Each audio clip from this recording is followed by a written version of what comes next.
বকেয়া DA GPF অ্যাকাউন্টে credit হলো কিনা বা ক্রেডিট হলে আপনারা কিভাবে সেটি চেক করবেন সেই নিয়ে আজকে বিস্তারিত এই ভিডিওতে আমরা আলোচনা করব। সম্প্রতি সুপ্রিম কোর্টের নির্দেশের পর রাজ্য সরকারি কর্মচারীদের 2016 থেকে 2019 সাল পর্যন্ত বকেয়া মহার্ঘ ভাতা বা এরিয়ার ডিএ প্রদান করা শুরু হয়েছে।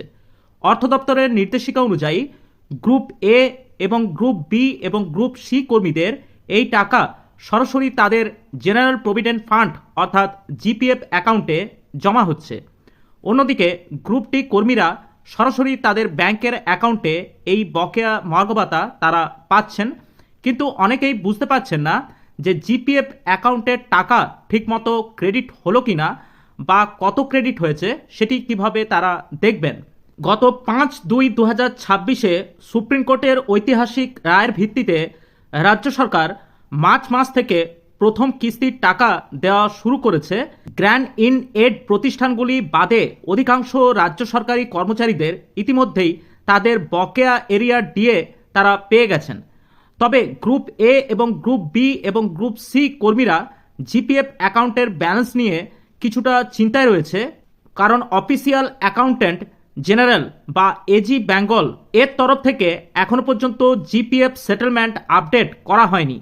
তাছাড়া এই টাকাটি 2026-27 আর্থিক বছরে জমা পড়েছে, তাই পুরনো সেটেলমেন্টে এই হিসাব প্রতিফলিত হবে না।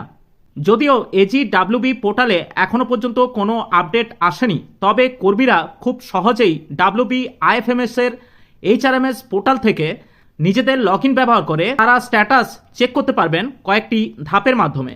প্রথমে wbifms.gov.in এই ওয়েবসাইটে গিয়ে এমপ্লয়িরা তাদের নিজেদের লগ ইন করবেন। এরপর জিপিএফ মেনুতে ক্লিক করে রিপোর্ট অপশনে ক্লিক করতে হবে।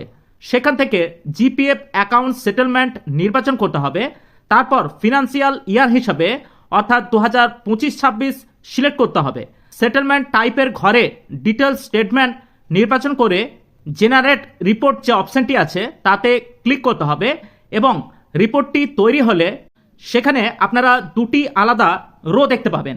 একটিতে মার্চ 2026-এর স্বাভাবিক সাবস্ক্রিপশন এবং অন্যটিতে ডিএ ভাউচার নাম্বার অর্থাৎ এরিয়ার ডিএ ভাউচার নাম্বার দেওয়া থাকবে। একই সঙ্গে আপনারা চেক করতে পারবেন ইন্টারেস্ট এফেক্টিভ হিসাবে 1/5/2026 তারিখে উল্লেখ করা আছে কিনা। আপনারা অনেকেই এজিডাব্লিউবি এবং জিপিএফ অ্যাকাউন্টের এরিয়ার টাকা দেখার জন্য চেষ্টা করেছেন, কিন্তু তা বর্তমানে দৃশ্যমান নয়। মনে রাখতে হবে এইচআরএমএস পোর্টাল থেকে ডাউনলোড করা জিপিএফ সেটেলমেন্টের সঙ্গে এজিডাব্লিউবির মূল ব্যালেন্সের এই মুহূর্তে তফাৎ থাকতে পারে। এর প্রধান কারণ হলো এইচআরএমএস এর ডেটাবেস বর্তমানে এজিডাব্লিউবি সিস্টেমের সাথে রিয়েল টাইমে সিঙ্ক করা নেই। তাই এই মুহূর্তে এইচআরএমএস পোর্টাল থেকে ডাউনলোড করা জিপিএফ সেটেলমেন্টের সঙ্গে এজিডাব্লিউবির যে মূল ব্যালেন্স সেটি কিন্তু পার্থক্য থাকতে পারে। এই পদ্ধতির মাধ্যমে সরকারি কর্মচারীরা সহজেই দেখে নিতে পারবেন যে তাদের বকেয়া মহার্ঘ ভাতার টাকা সুরক্ষিতভাবে জিপিএফ অ্যাকাউন্টে জমা হয়েছে কিনা। বকেয়া মহার্ঘ ভাতা নিয়ে পরবর্তীতে যে গুরুত্বপূর্ণ আপডেটগুলি আসতে চলেছে সেই আপডেটগুলি সবার আগে পেতে অবশ্যই আপনারা আমাদের চ্যানেলটি ফলো করে রাখতে পারেন। আজ এই পর্যন্ত, দেখা হচ্ছে পরের নতুন কোনো ভিডিওতে। নমস্কার, ভালো থাকবেন, ধন্যবাদ।